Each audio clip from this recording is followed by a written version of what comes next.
Cara menyiapkan dana darurat buat kamu, kaum milenial. Halo sahabat Hibi semua, semoga dalam kondisi sehat ya. Di video kali ini, Hibi akan mengajak kamu, para kaum milenial, untuk mulai menabung dana darurat. Sebelumnya, apa sih dana darurat itu? Dana darurat adalah sebagian dana yang disisihkan dari pemasukan bulanan dan hanya digunakan dalam kondisi tertentu dan sifatnya darurat tentunya. Sesuai namanya, dana ini hanya digunakan untuk sesuatu yang darurat. Misalnya musibah, kemalangan, bencana alam, PHK, dan sesuatu yang tidak terduga lainnya.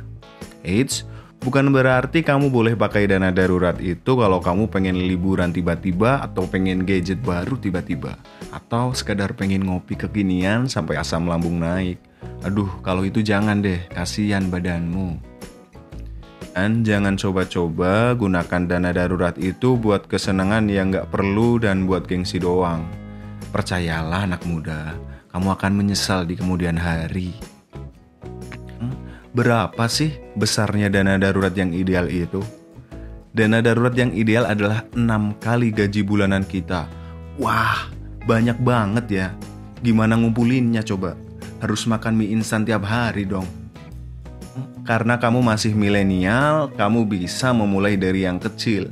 Yang penting di sini adalah kamu selalu konsisten agar dana darurat itu bisa terwujud, bisa kekumpul itu duit. Nah, sekarang Hibi mau kasih tips agar rencana ngumpulin dana darurat itu kamu lancar dan tanpa hambatan. Pokoknya catet ya. Yang pertama adalah mulailah dengan tenang dan perlahan.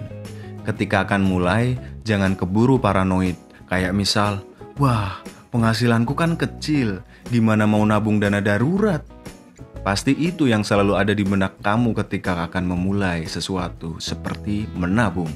Tenang, mulailah dari sedikit, misalnya 10% dari tabungan kamu.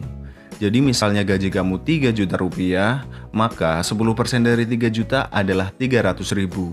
Maka 300 ribu itulah yang harus kamu tabung. Ya, walaupun kecil, tapi yang penting konsisten. Dan saat kamu naik gaji nanti, atau dapat bonus, atau punya tambahan penghasilan lainnya, kamu pasti dengan enteng menambah nominal tabungan dana darurat yang kamu mulai. Yang kedua, pahami kondisi keuangan kamu. Adalah wajib hukumnya untuk kamu mengetahui berapa pemasukan kamu dan berapa pengeluaran kamu. Kalau perlu, catat cash flow kamu buat pembukuan khusus untuk keuangan kamu. Selain berguna untuk memantau pengeluaran yang sebenarnya tidak penting dan bisa dikurangi, ini akan memudahkan kamu dalam menyisihkan uang khusus untuk dana darurat. Yang ketiga adalah buka rekening baru khusus untuk menyimpan dana darurat.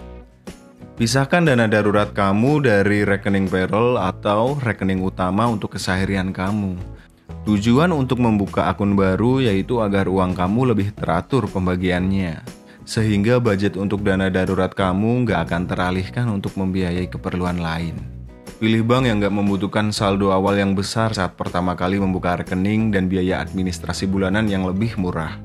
Terakhir, kamu harus menahan apapun yang terjadi. Jika tidak saat keadaan darurat, tabungan darurat ini nggak boleh kamu ambil ataupun kamu bolos untuk menabung dana darurat tersebut. Kamu harus konsisten dan teguh. Nah, itu tadi tips mempersiapkan dana darurat. Setelah mendengarkan penjelasan yang panjang tadi, pasti timbul pertanyaan kan? Masih perlukah menabung dana darurat di tengah pandemi? Jawabannya adalah masih. Jadikan pandemi sebagai motivasi buat berhemat dan menyiapkan masa depan yang lebih cerah.